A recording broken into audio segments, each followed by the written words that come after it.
मित्रांनो, तुम्ही कधी शाकाहारी मगर पाहिली आहे का? हो, हे खरं आहे. केरळमधील अनंतपुरा लेक टेम्पलच्या तलावात बाबिया नावाची मगर तब्बल 70 वर्षांपेक्षा जास्त काळ राहत होती.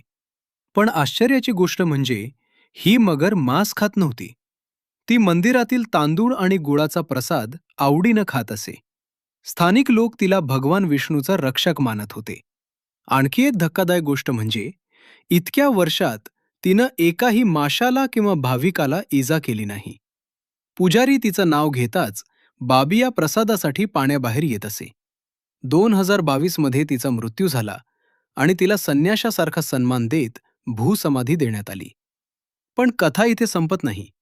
2023 मध्ये त्या तलावात पुन्हा एक मगर दिसली आणि लोकांनी तिलाही नाव दिलं, बाबिया.